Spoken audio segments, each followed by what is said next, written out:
믿음의 사람이라면 그 말씀을 듣는 것으로 끝나는 게 아니라 읽고 쓰고 암송하고 묵상하고 순종하고 증거하는 것, 이것이 믿음의 사람들의 모습이어야 한다는 것이고 말씀을 대하는 믿는 성도들의 태도여야 한다는 것입니다. 여러분, 오늘 본문 말씀에서 보면 정말 재미난 장면이 등장을 해요. 그게 뭔지 아십니까? 산에 올라갔더니 예수님의 얼굴에서 빛이 나고요, 그 옷에서 흰 광채가 나기 시작하고요, 천국의 모양으로 변하게 된 줄로 믿습니다. 그리고 갑자기 모세도 나오고 엘리야도 나오고요, 예수님과 대화를 하는 장면을 베드로하고 이 요한이 본 거예요. 야고보가 본 거예요. 깜짝 놀란 거예요. 그럼 자기도 모르게 중얼거리는 거예요. 예수님, 집을 3개를 졌으면 좋겠어요. 하나는 예수님 위해서, 하나는 엘리야 위해서, 하나는 모세를 위해서 집 짓고요, 우리 여기서 하십시다. 이 천국을 경험한 요 장면이란 말이에요. 얼마나 자랑스럽고 얼마나 신기하고 얼마나 좋은 경험입니까? 예수님께서요, 야, 아무한테도 얘기하지 마라 경고하셨대요. 그 얘기는 굉장히 강력하게 얘기하신 거예요.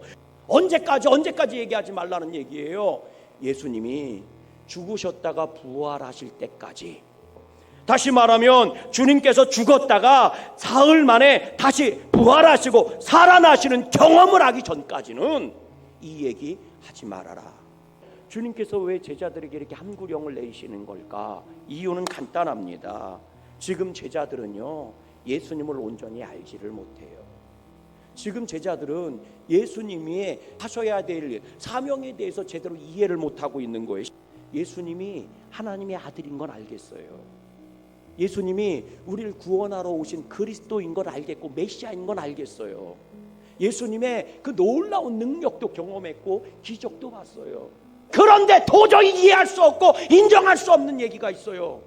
그런 예수님이 죽어? 그런 예수님이 십자가에 못 박혀? 그런 예수님이 죽었다 다시 살아난다고? 이해할 수가 없고 인정되지가 않는 거예요. 그래서 주님이 말씀하신 겁니다. 네가 경험한 거 얘기하지 말아라. 왜? 이해할 수도 없고 알지도 못하고 말씀에 대해서 모르고 주님에 대해서도 잘 모르고 반쪽짜리 믿음, 반쪽짜리 행함, 반쪽짜리의 신앙을 가지고 네가 말씀 전한다고, 네가 경험하고 전한다고 달려들면 그 말씀이 왜곡되고 변형되고 필요 이상의 상상을 가져오는 오해를 불러오지 않겠니? 그러니 네가 나를 완전히 이해할 때까지는, 온전히 경험할 때까지는 말하지 말아라. 이렇게 말씀하신 거죠. 하나님의 말씀은 오직 성령의 감동으로, 오직 믿음의 감동으로 깨달아야 하고 풀어야 하고 그 앞에 순종해야 된다는 것입니다. 그렇습니다, 여러분. 하나님의 말씀은요, 내 뜻대로 되는 게 아닙니다. 하나님의 뜻대로 돼야 하고, 하나님의 일은 내 방법대로 되는 게 아닙니다. 하나님의 방법대로 되어야 하는 거예요. 그러면 여러분, 우리들은 어떻게 해야 합니까? 우리들도 여전히 예수님을 잘 모르고, 오늘 우리들도 말씀을 잘 모르는데 그럼 우리들은 전도도 하지 말고 그럼 아무것도 하지 말라는 얘기입니까?